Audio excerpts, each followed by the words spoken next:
Welcome to the Cyber Savvy Boardroom. Thank you for joining us today. Your hosts are myself, David Himovich, and Alicia Cade, both within Google Cloud's Office of the CISO. You can find and subscribe to this podcast wherever you get your podcasts. Alicia, I am particularly excited about today's guest because Dom Cussatt and I go back nearly 20 years. We first met in the trenches at the Pentagon, where we spent a significant amount of time working together at NATO, essentially helping to redefine information security policy for the U.S. government.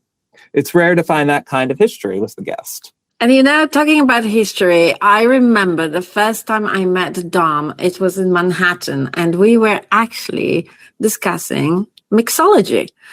And I realized that this is a pretty perfect metaphor for the career he's built, because he's a great mix of all the ingredients. And also, great mixology is about balance. So when I look at Dom's journey, I see that same master level mixology. The strength, so he sat in the CISO chair, bringing that defensive steel to the Department of Defense. Of course, with you, David. The complexity, he sat in the CIO chair, so navigating the massive moving parts of the VA and Elevance Health. And to finish off the twist, as the CEO of Vault Cloud, he's pulling all those roles together into one seamless high-level strategy. So it's so rare to find someone who's mastered all three chairs of the enterprise. And I think he's just perfect blend of security, operations, and vision. So let's get to today's episode. So today's guest is a longtime friend and colleague that I've known for nearly 2 decades. Dom and I first met at the Pentagon, where we worked to reshape information security policy for the U.S. government. And we worked together internationally, influencing cybersecurity at NATO. And I will say we had a lot of fun traveling throughout Europe together at that time. So Dom, welcome to the Cyber Savvy Boardroom. Thank you, David. Very happy to be here. So you've held some of the most high-pressure roles in the public sector, from CISO at Veterans Affairs to CIO at the State Department. But now you're in the CEO's seat at Vault Cloud. So throughout our careers, we spent a lot of time talking about risk management. With the entire P&L and strategy on your shoulders, I'd love to know, how has your perspective on acceptable risk changed? And maybe what's something you've championed as a CISO that looks different to you now as a CEO? Yeah, thanks, David. That's a great question. And I find it very interesting because there's such a different risk calculus between, first of all, the government and the commercial sector. When you move to the commercial sector, and you mentioned P&L, you're suddenly responsible for a P&L, and you're more responsible for delivering profitability to the owners and shareholders of the company while you're providing services to your constituency. So that's a thing that sort of doesn't exist in the government sector because it's appropriations. So you're very often making decisions in terms of, in the commercial sector, reducing risk to good profitability and your company's reputation, because, right, if you have a hit to your reputation of your company, it could be the end of your company and cause insolvency. So when you're talking about cybersecurity, those controls are very expensive, or they can be. So it runs at odds with the business and the company when you're trying to sell controls, right? And you're trying to sell security, you're trying to get them to get on board with spending all this money when the antibodies kick in, and the reflexive move of the business is to say, spend more money? No, I don't want to spend more money. That's coming out of my bottom line.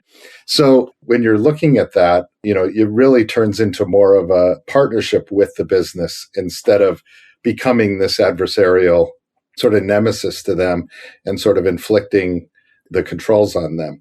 It's a good thing I was a CISO and a CIO now that I'm the CEO for a commercial entity, because I understand P&L and I understand the need to make profits and ensure the solvency of the company.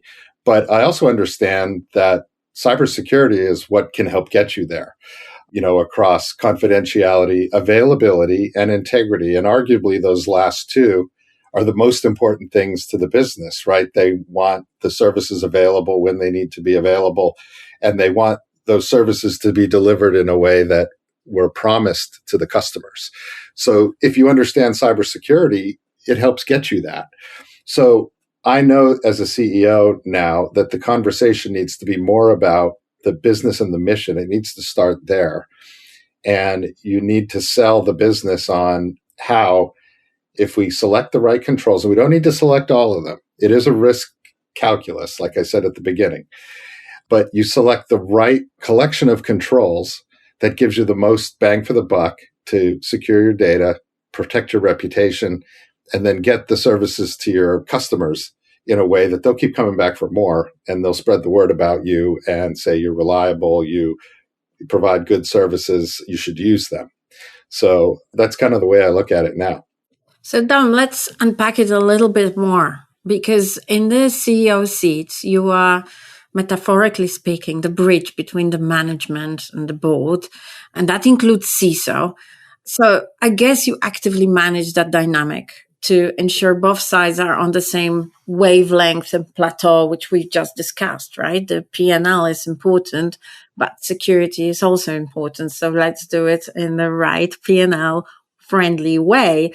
But digging it deeper, what is your playbook for ensuring that technology, cyber risk is clearly contextualized in the business strategy? Therefore, how do you strike that balance? Yeah, and I'll lead off there by saying, the translation problem and the language problem is a real problem in it, but it goes both ways, right? It's a problem for the technologists to properly explain it to the operators, right? And the business owners and managers, but also the business owners and managers need to convey, what do they need? What are they trying to get at with their business operations, so that the technologists understand what are those appropriate sets of controls that are relevant to that community, and so that they can deliver them in a way that lashes up with business. So, the CEO needs to make sure they're not talking at cross purposes or talking past each other, and help them understand that they both sides might need to alter the way that they describe things and talk about things in a way that supports securing the environment and delivering the mission. And if you're familiar with agile development practices, there's a huge role in there for the business. And it's not this old development life cycle where you hand your requirements over to the developers and say, good luck with that. I'll see you in 2 years when the product's done and you deliver it to me and it's going to work perfectly. It doesn't work like that anymore. It's an iterative process, right? And it's a lot of conversation and partnership. And the business folks are actually sitting at the meetings where we're talking about not just business requirements, but security requirements. And it's an ongoing conversation. That's another thing you have to ensure as a CEO or as any kind of leader, that those conversations aren't just happening once or twice a year to set a baseline and then you disappear and then you come back later when it's all done and developed, and then there's lots of surprises, right? That's not what I said 6 months ago. Why did you give me this? You have to make sure the teams are talking to each other routinely and checking in routinely to make sure everybody's staying on the same page and not wavering from, again, not what the controls are, but what the objective is. Are we still meeting the business admission objectives? And have those changed, in the past several months? Because businesses have to be very agile these days to keep up with the market, to keep up with changes of life. So your cybersecurity needs to be agile, and your business requirements need to be agile too, to keep up with all the changes and threats. Yeah. Can I just add here, what would be the advice you would give to CISOs? Because I think it's important to know the business model of the company, not just the environment, right? So what do you think is the biggest step the CISOs could make to really be able to speak the language that's common with the board? No, that's a great point, Alicia. And what I used to say when I was a CISO was, you have to be able to, for every control that's in your controls baseline, you should be able to map that to a business and mission objective or something in the business strategy. When we were looking at a cybersecurity strategy, we did this at the VA, and we wrote a VA enterprise cybersecurity strategy. You know what it started with? It started with the business strategy, the department's strategy for delivering healthcare and benefits to veterans. And we had everything decompose and from that down into specific business objectives. And then we had the security controls decomposed that we could map every control or every set of control to a mission or business objective. So that when the business comes to you and says, why am I paying for that? You can go and say, here, it maps to this. And if you can't do this, you can't execute your mission and you can't do your business. So the CISO teams need to really understand that. You can't be, it's not like the old days where you have a security control baseline that's a checklist and you know these are all the controls we need and you just have to do them. And if you don't, we're going to fail you or say you can't operate. As we all know, it doesn't work that way anymore. It's much more, again, iterative. It's more related to the business and the mission objectives. And the CISO team needs to understand that. Yeah, that makes a lot of sense. And I bet it's something that a lot of CISOs can't do right now, too. So I think it is really powerful advice. I think the other advice that you had about the ongoing conversation is also important. In your roles, you've led digital transformation in environments where the stakes aren't just financial. They're national security issues, they're human lives that we've been talking about. And many board members have concerns that moving fast with things like AI or cloud could inherently break security. And I think this is really important for the ongoing discussion because things like AI and cloud and technology are just changing so fast. So in the spirit of that diplomatic work that we did together at NATO, how do you build a culture of diplomacy that allows for rapid innovation without compromising a zero-fail security posture? I think the simple answer to that is listening.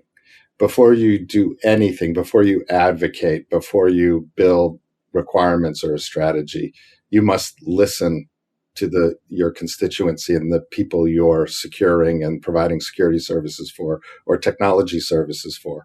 Start with that. That's how I got a lot of partnerships going in the Pentagon when, David, you and I had to go through the Pentagon and advocate for the new DoD cybersecurity policy. We went to all the branches of the military and started talking to the security offices within the Army, Navy, Air Force, Marines. And we started by listening, saying, what have you been trying to do? What do you need? What's bearing down on you from your leadership to address in your mission critical operations, or at what we used to say in the Pentagon, at the pointy end of the spear, right? Yep. So if you can listen to that first and then be able to explain, what you're trying to do in terms of the things that they care about and the things that are bearing down on them, they're going to listen. And then you can sort of build this brothers in arms and sisters in arms sort of thing that says we're in this together. And if we can succeed here, we can all win because we in the security office can show to our oversight mechanisms in the federal government or regulatory operations within commercial sector that we're mindful of the security requirements. We've met them. We're within the bounds of the law, the statute, the regulations. We'll be able to say that. And then the business and mission will be able to say, we met the needs of our leadership and our organizational strategy. So what you're going for is a scenario where everybody wins. Everybody has a stake in it so that they can't say that's your problem. And then when it fails, they can say it's your fault. The goal is, how do we go through this together? And it really is a diplomatic mission. It's diplomacy. Yeah. It's not bark orders at someone and tell them to do it. You get much more success through diplomacy. Talking about diplomacy and how needed it is to transformation, I want to touch on your role at Elevance Health, where you led AI innovation to improve healthcare access. So AI strategy is firmly on nearly every board's agenda. So boards have to effectively govern technology that we are seeing is evolving much faster than any traditional technology, and hence the policies or regulation that go with it also have to evolve. And yet we can't allow it to hinder the strategy, right? And we need to keep secure and we need to have that P&L balance. So what are the green flags that tell you that a company is adopting AI responsibly, and indeed the red flags as well? Yeah, that's very timely. And it also relates back to David's previous question about diplomacy and building partnerships, because when I said earlier that it's all in everyone's interest to understand each other's requirements and deliver to our constituencies, when you do that, you have to leverage technology and technological innovations. It's much easier to avoid and put your head in the sand and say no and say, we just can't use that. It's too risky. The modern business world won't tolerate that, and you'll lag behind your competitors. So you have to embrace it. You don't have a choice. So you need to have a team-like way to approach that. So everybody's on the same page. Everybody understands the risk, but everybody's aligned that this new technology is going to help our mission. So in terms of the green flags, now that everybody's sort of agreed and come together, how do we figure this out together? It's sort of some of the green flags I look for when I'm embarking on AI. First, is there an ethical component to your decision matrix for how you're going to choose what AI projects to take on? If you're just looking at the legalities and you're just looking at, is it technically feasible, you're sort of missing an element of it. Is it ethical to use our customers' data, especially in places like healthcare? You can use it, sure. The question is, can you use it and should you use it? So in places I've been, we chose to start with some safer, lower hanging fruit AI projects to kind of get the ball rolling and show as a proof of concept that AI can work. It can make the lift lighter. It can augment your abilities. It can speed up your abilities. It can make things more efficient. Those smaller, less risky, clearly ethical projects where there's no question will at least demonstrate that for people. And then that's going to build trust too. It's going to show them, okay, this new stuff does work and I can see the tangible benefits. I'm willing to move on to the next one. And then you kind of creep up that chain of difficulty level, risk level, harder to determine the ethical implications. You can ask some harder questions. And then, no matter what, you stay within the legal realm of what's possible. So I think that's a green flag for me. Right. And that actually illustrates also the diversity of skills that one needs in technological formation. So I wanted to follow up on something you remarked on during our March roundtable in New York. And it's perhaps a topic close to my heart as somebody who is a linguist and ended up having a career in cybersecurity. You mentioned an interesting point that liberal arts are playing an increasing role in the skill sets of technologists. Yeah, right. So it's interesting. A lot of us came up through the ranks with liberal arts degrees, right? My degree was in international politics with a minor in business. Political science, Yep, master's in international relations. And I worked with people who studied English poetry and also theology. That's right. And cyber. That's right. So a lot of us studied that, before the advent of this huge technological wave and the use of desktop computing to run businesses. And then all the jobs in the market were in that area. So we sort of pivoted over there. But what do you learn in liberal arts, right? As a political science student, you learn a lot of history.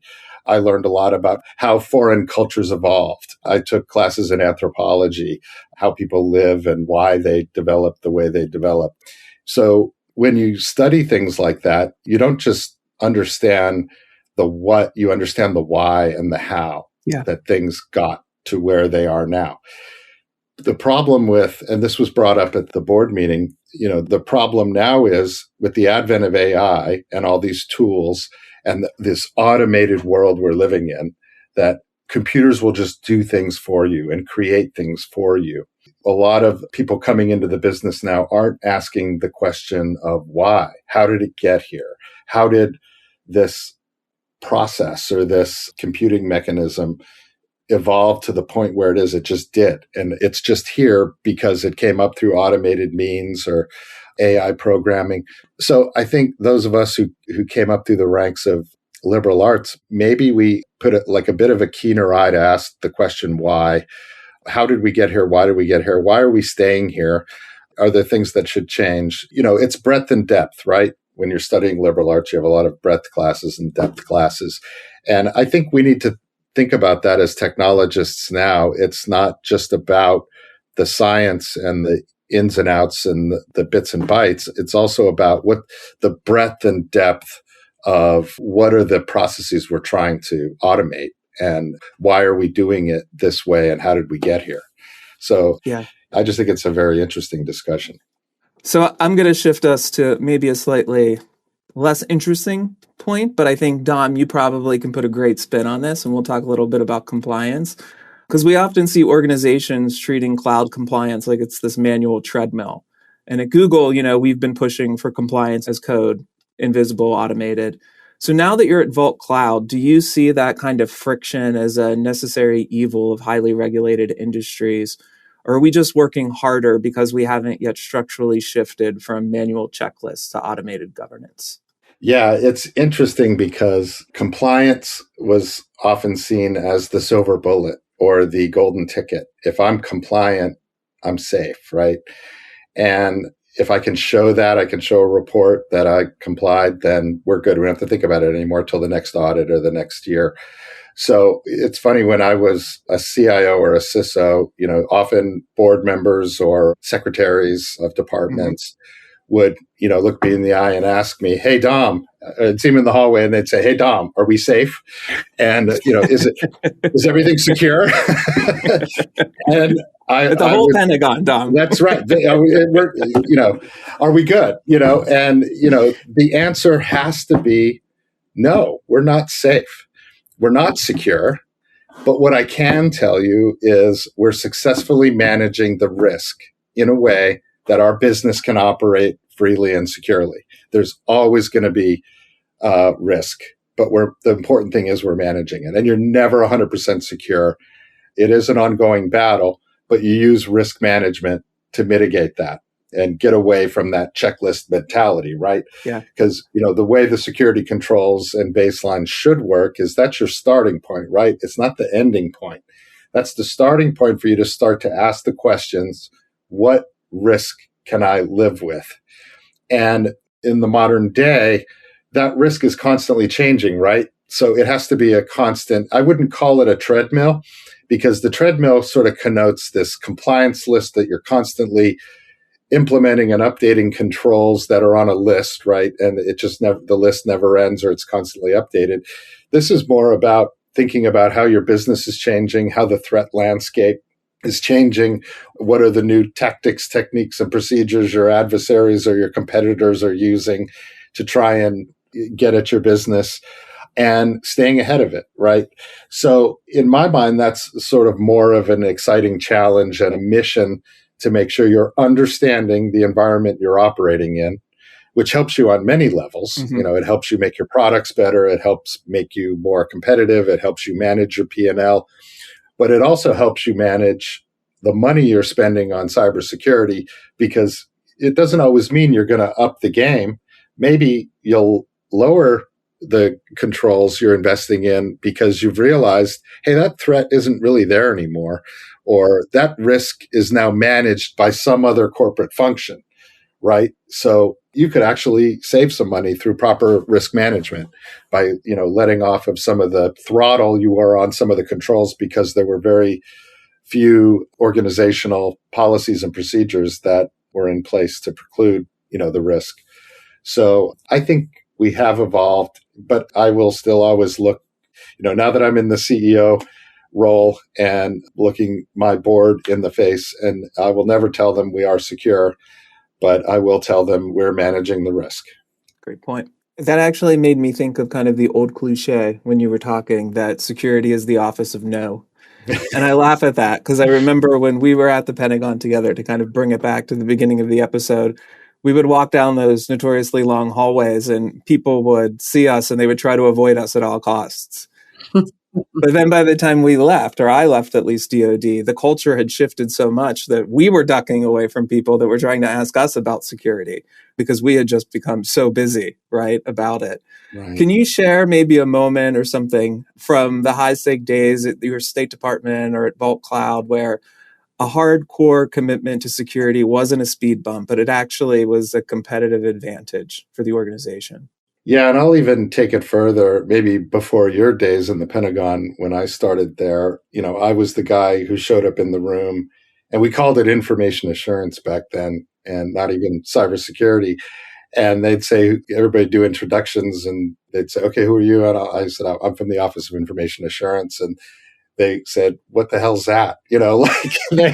Like nobody even really understood. Like, we came from nobody even understanding what information assurance and cybersecurity was or why they should care about it, to it becoming more so, oh my God, I know exactly what this is, and it's going to get in the way of me performing my mission, to, okay, now I understand it a little better, and my mission's failing because I was trying to avoid this stuff. And now I get that if these guys can help me, I'll have mission assurity, right? And I'll be able to deliver.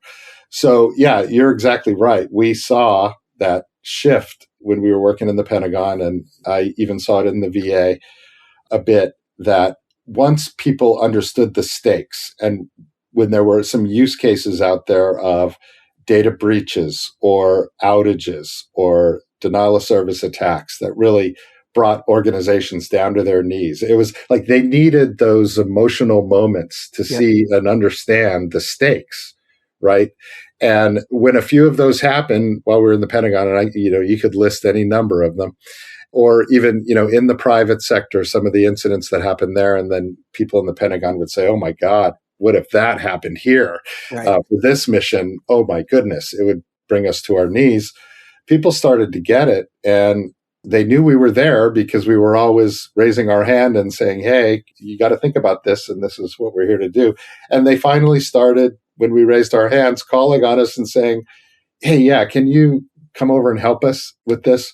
So it sort of led, again, what we talked about earlier, to more of that partnership methodology. And then we rewrote the policy to be much more risk management evolved and less checklist evolved. And that helped too, because people were like, oh, they're not going to stick a checklist in my face and make me do everything. It's going to be a conversation, right? And so when we got to the conversation part, then you saw the CISOs or the security managers or the security engineers more in the requirements discussions, being invited to those meetings, and they were looking at them saying, hey, well, what do I need from, a physical security perspective to keep this safe, or from an operational security perspective? And we can talk to all of those elements and help them understand it. And the security that we put forth in the Department of Defense and for the federal government, it was tiered, and there were options, and it was solution agnostic. It wasn't, you have to use this product and buy this product. It was like, no, you need something in place that will counter this threat. And here's some of the elements of what will do that. You can go find something that will work for you and buy it and put it in place and make it work. Yeah. So it made things a lot less onerous and a lot less office of no, and, forcing them to do what they didn't want to do. Yeah. We've come a long way from what is information assurance now. So Exactly. All right. So we always like to close every episode with a drop the mic moment and ask our guests for one piece of actionable advice for our listeners today, or kind of one best practice or tip. What would yours be, Dom? So mine will harken back to a lot of the comments I made and try and sum it up. But my drop the mic moment would be, know your mission and know your data even better. Because in this age of AI, it's all going to start with the mission, right? It's going to be about, what can AI automate for me? What can it empower? But you better know about the data that you're using and that you intend to leverage and train for those LLM models and for your AI tooling. If you don't understand your data and you can't trust it, it will undo you and undo your company. And once you lose your reputation, whether you're commercial or in government, it's very hard to get it back. What does it mean when you lose reputation? You lose trust. We all know it's very hard to gain trust. We talked about that earlier too in the diplomacy section. Very hard to gain trust. But once you breach that trust and you lose it, it's really hard to get it back. So if you don't know your mission, if you're in a technology position, whether you're CIO, CISO, CTO, if you don't know your mission and you don't know your data, then you're undone from the get-go, and you're not going to be on point when you deliver, and you're going to disappoint everybody who's relying on you. Thank you very much, Dom, for joining us in the Cyber Savvy Boardroom. Thank you. Thank you.